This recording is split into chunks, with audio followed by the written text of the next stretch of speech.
छात्रों, मैं जितेंद्र मणि त्रिपाठी, गणित एवं विज्ञान अध्यापक, नेहरू इंटर कॉलेज मनसा छापर। आज विद्युत धारा के ऊष्मीय प्रभाव भाग 4 में हम लोग ऊष्मीय प्रभाव पर आधारित कुछ उपकरणों के विषय में जानकारी प्राप्त करेंगे। आपको पता है कि विद्युत धारा के ऊष्मीय प्रभाव से संबंधित कौन कौन से उपकरण हमारे दैनिक जीवन में उपयोग किए जाते हैं। उसमें नंबर 1 होता है विद्युत बल्ब। हालांकि विद्युत बल्ब अब पुराना हो चुका है। अब LED का प्रयोग होता है, जिसमें ऊष्मा का क्षरण बहुत कम होता है। उसमें ऊष्मा बहुत कम मात्रा में उत्सर्जित होती है। अभी इसके बारे में आपको बताया जाएगा। लेकिन जो पुराना विद्युत बल्ब था वह कैसे काम करता था उसके बारे में आपको बता दें। विद्युत बल्ब की संरचना कैसे होती थी। संरचना, यहाँ एक धातु की टोपी होती थी। इस टोपी को एक कांच के बल्ब, वाल्व टाइप का चूंकि ये होता है इसकी संरचना, इसीलिए इसको बल्ब कहा जाता है। असली में इसका नाम वाल्व होता है। इस तरह से ये विद्युत बल्ब होता था। यहाँ पर रांगा लगा हुआ होता था, रांगा। इस रांगे का 2 रांगे होते थे।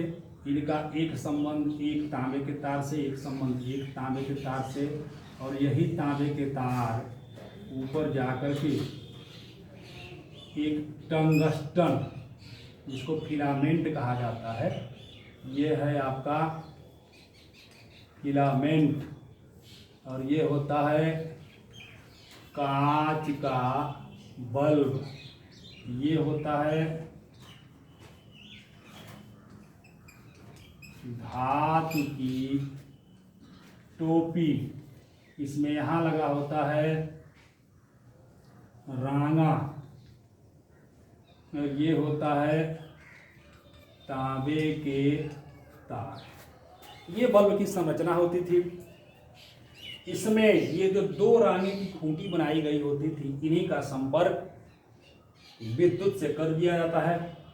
और इनसे जब विद्युत धारा बहती है, और इस फिलामेंट में जो लगभग टंगस्टन का बना होता था, टंगस्टन एक धातु है, तो ये फिलामेंट इतना गर्म हो जाता था, इतना गर्म हो जाता था कि इससे विद्युत ऊर्जा 2 रूपों में बदल जाती थी। एक ऊष्मा के रूप में, और उसके बाद गर्म होकर प्रकाश के रूप में, और जिससे ये पूरा विद्युत बल्ब प्रकाशित हो जाता था। तो यहाँ ऊष्मा में भी ये बदलता था। आप महसूस करेंगे, 100 वाट का बल्ब ले लीजिए, 200 वाट का बल्ब ले लीजिए, उसके पास हाथ रखिए तो बहुत गर्म रहता है। और 25 वाट का बल्ब ले लीजिए तो वो कम गर्म रहता है। मतलब ये है कि जिसकी जितनी शक्ति होती है वो इतना अधिक ऊष्मा में परिवर्तित कर देता है विद्युत धारा को। वर्तमान समय में जो आधुनिक बल्ब आए हुए हैं वो LED के हैं। LED मतलब कि उसमें विद्युत धारा का अधिकांश भाग प्रकाश में ही बदल जाता है, ऊष्मा में बहुत कम परिवर्तित होता है, लगभग 9 के बराबर ऊष्मा में परिवर्तित होता है। इसलिए विद्युत धारा का अधिकांश भाग हम प्रकाश ऊर्जा में बदलने का हम लाभ उससे प्राप्त कर लेते हैं, और अब उसी का प्रयोग किया जाता है। तो ये पहला हुआ विद्युत बल्ब। दूसरा होता है विद्युत ऊष्मक। विद्युत ऊष्मक, जिसको विद्युत हीटर भी कहा जाता है। विद्युत हीटर। हेलो। विद्युत हीटर का मतलब, विद्युत हीटर लगभग एक मिश्र धातु का एक कुंडली नुमा एक तार होता है। इसको विद्युत चालक में इस प्रकार रखा जाता है कि इसमें विद्युत धारा प्रवाहित करने से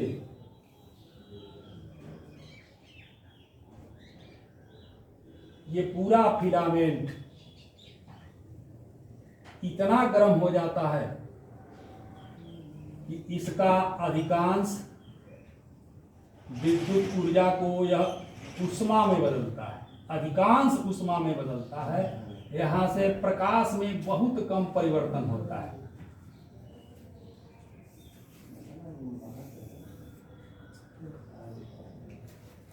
ये विद्युत ऊष्मक होता है। आप सुने होंगे कि बड़ी बड़ी फैक्ट्रियों में विद्युत की भट्ठियां प्रयोग की जाती हैं।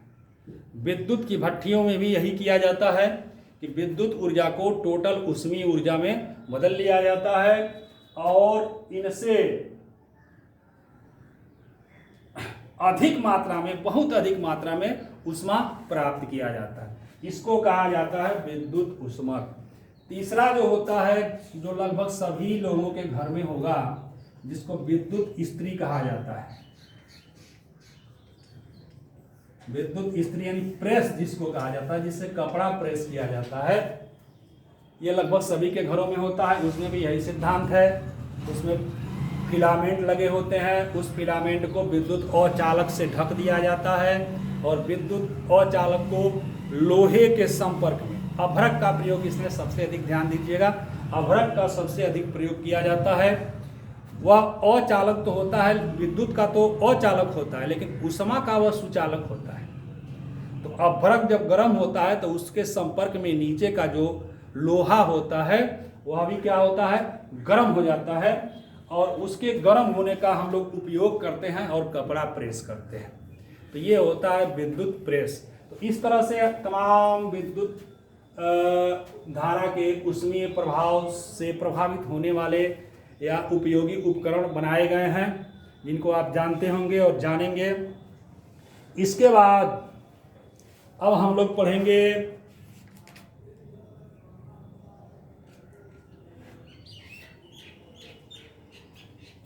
घरों में विद्युत की वायरिंग कैसे की जाती है। थोड़ा सा इसके बारे में आपको बताएंगे। उससे पहले आपको एक चीज़ और बता दें, विद्युत बल्ब, विद्युत ऊष्मक, विद्युत इस्त्री, एक और होता है विद्युत ट्यूब। ट्यूब के बारे में आप लोग जानते हैं, रॉड कहा जाता है, घरों में लंबा सा लगा होता है। उसमें तंतु के तार दो साइड में होते हैं, बीच में कुछ गैसें भरी होती हैं और दुधिया के कलर से पूरा वह जो उसमें कांच के वाल्व जो रहते हैं, दुधिया कलर के गोलाकार सिलिंड्रिकल के रूप में लगा रहता है। और जब उसमें विद्युत धारा प्रवाहित किया जाता है तो उसमें भी ऐसी व्यवस्था हो जाती है कि ज़्यादा से ज़्यादा विद्युत ऊर्जा प्रकाश ऊर्जा में बदलती है और ऊष्मा में बहुत कम परिवर्तन होता है। तो वो कमरे को लगभग ठंडा रखता है और ज़्यादा प्रकाश देता है। इसीलिए पढ़ने वाले बच्चों को सबसे पहले विद्युत ट्यूब का प्रयोग करने के लिए राय दिया जाता था, विद्युत बल्ब की अपेक्षा। ये विद्युत का बचत भी करता है। ये अलग की बात है कि उसमें चोक सिस्टम होता था, स्टार्टर होता था, एक फट्टी होती थी और उसी फट्टी में ये रॉड लगाया जाता था और विद्युत धारा प्रवाहित करने पर स्टार्टर के द्वारा वो जलता था और उसका प्रकाश लगभग दुधिया रंग का होता था, जो हमारे आँखों के लिए भी लाभदायक होता था। तो आप उसको पढ़ेंगे, जानेंगे। अब हम लोग पढ़ेंगे घरों में विद्युत वायरिंग कैसे किया जाता है।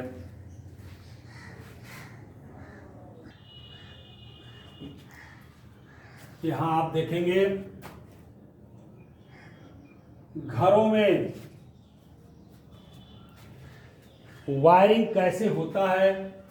हेडिंग आप कर देंगे, घरों में वायरिंग कैसे किया जाए। सबसे पहले ये मेन लाइन होती है, जो ऊपर आप देखे होंगे तार आते हैं। उन तारों से जो तार ले आया जाता है दो, उनको सबसे पहले मीटर से जोड़ा जाता है। मीटर से जो दो तार निकलते हैं, एक तार में फ्यूज लगाया जाता है और आगे चल के मेन स्विच से इसका संबंध बना दिया जाता है। आजकल आधुनिक युग में मेन स्विच लगाया जाता है और उसके स्थान पर एक सबसे अच्छी चीज आ गई है MCB, जिसको कहा जाता है मेन सर्किट ब्रेकर, मुख्य परिपथ तोड़क, समझ लीजिए उसको। उसके बाद मेन स्विच से मेन फ्यूज पर जो है तार ले जाया जाता है और मेन स्विच से होकर के जो 2 तार जाते हैं वो घरों में चले जाते हैं। इतनी प्रक्रिया को पूरा करने के बाद हमारे घरों में विद्युत तार को दौड़ाया जाता है। जो विद्युत तार घरों में वायरिंग की जाती है उसमें मुख्य चीज जो ध्यान रखने योग्य जो बात होती है कि घरों में वायरिंग हमेशा समांतर क्रम में किया जाता है। जैसे एक कमरे को अगर आपको बल्ब, पंखा, सॉकेट आदि से जोड़ना है तो एक ही जगह से मेन पॉइंट बनाया जाता है, वहां से उस कमरे में ले जाएंगे। फिर दूसरे कमरे में बल्ब, पंखा, सॉकेट आपको देना है तो उस कमरे में भी इसी मेन पॉइंट से ले जाया जाता है। तीसरे कमरे में ले जाना है तो इसी मेन पॉइंट से तीसरे कमरे में भी ले जाया जाता है। इससे ये होता है कि घरों में जो भी विद्युत का कनेक्शन होता है वह समांतर क्रम में हो जाता है, जिससे तुल्य प्रतिरोध का मान बहुत कम हो जाता है और बहुत अधिक विद्युत ऊर्जा का बचत होता है। तो इसका ध्यान रखने के लिए ये हमने एक आपके लिए सर्किट बना दिया है। लगभग इसी सर्किट की सहायता से घरों में विद्युत का वायरिंग किया जाता है। यहाँ देखिए एक प्लग लगाया जाता है, पंखे के लिए एक रेगुलेटर लगाया जाता है और जितनी आवश्यकता होती है उतने स्विच लगाए जाते हैं। कौन कौन से जो पार्ट, जो वस्तुएं वायरिंग में यूज की जाती हैं, लगभग उनका नाम हमने यहाँ लिख दिया है घरों में। सबसे पहले होता है वाट घंटा मीटर, इसको मीटर कहा जाता है। फिर होता है मेन स्विच या अब MCB लगाया जाता है। उसके बाद होता है मेन फ्यूज, फिर होता है विद्युत फ्यूज, फिर होता है संयोजक तार, फिर होता है स्विच, फिर होता है प्लग पॉइंट, फिर होता है रेगुलेटर और फिर एक अंतिम चीज जो सबसे इम्पॉर्टेंट है, जिसको प्रत्येक घर में लगना चाहिए, वह होता है भू संपर्कन, जिसको अर्थिंग कहा जाता है। अर्थिंग, भू संपर्कन मतलब इसके एक तार को, जो मेन तार होते हैं, एक तो मेन तार होता है जिसको गर्म तार कहा जाता है और एक अर्थिंग होता है, इसका संपर्क हमेशा धरती से कर दिया जाता है, उसी को अर्थिंग कहा जाता है। क्योंकि धरती से ही आवेश को खींचना रहता है, आपको बता दिया गया है डिटेल में, पिछले वीडियो में पढ़िएगा, ध्यान से जानिएगा। अब एक चीज आपको समझने के लिए या परीक्षा में आ जाता है कि घरों में विद्युत फ्यूज का प्रयोग क्यों किया जाता है। देखिए विद्युत फ्यूज, इसमें जो यहाँ तार जोड़ा जाता है वह ऐसे धातु का बना होता है कि थोड़ा सा भी गर्म होने पर वह गल जाता है और ज्यों ही गल जाता है त्यों ही विद्युत का कनेक्शन घरों से टूट जाता है और जो उपकरण होते हैं, विद्युत संबंधित जो भी उपकरण होते हैं, वह खराब विद्युत घर में आने न पाए और वो बच जाता है। तो यह विद्युत फ्यूज क्या करता है कि हमारे उपकरणों की सुरक्षा करता है। जो ही शॉर्ट सर्किट होता है या विद्युत धारा का अधिक प्रवाह होता है, त्यों ही ये विद्युत फ्यूज का, इसमें जो फ्यूज तार लगाया जाता है वह तार तुरंत गर्म हो जाता है और पिघल जाता है और विद्युत का संपर्क घरों से तोड़ देता है, अलग कर देता है। तो घरेलू उपकरणों की सुरक्षा के लिए घरों में विद्युत फ्यूज लगाए जाते हैं, जो बहुत महत्वपूर्ण होता है। वही काम जो विद्युत फ्यूज है या मेन स्विच है, ये दोनों का काम यह MCB अकेले करता है। जब भी घरों में कहीं शॉर्ट सर्किट या गलत परिपथ से विद्युत घर में जाती है या तारों में परिपथ में बहती है, यूं ही ये MCB क्या होता है, नीचे अपने आप स्विच ऑफ हो जाता है, जिससे हमारे घर के सभी उपकरण सुरक्षित रहते हैं। इस तरह से आपका ये पाठ खत्म हो गया। इससे संबंधित कुछ प्रश्न हैं जो मैं आपको अब अगले एपिसोड में बताऊंगा। जो भी चीज़ें इसमें समझ में न आई हो आप फ़ोन करके पूछिएगा। हाँ, किताब से अवश्य पढ़िए। बहुत सारी चीज़ें होती हैं जो हम लोग बताते हैं और छूट जाता है, लेकिन किताब से जब आप अध्ययन करेंगे तो कोई चीज़ छूटने नहीं पाएगी। तो उम्मीद कर रहा हूँ कि घर बैठे आप खूब पढ़ाई कर रहे होंगे। धन्यवाद।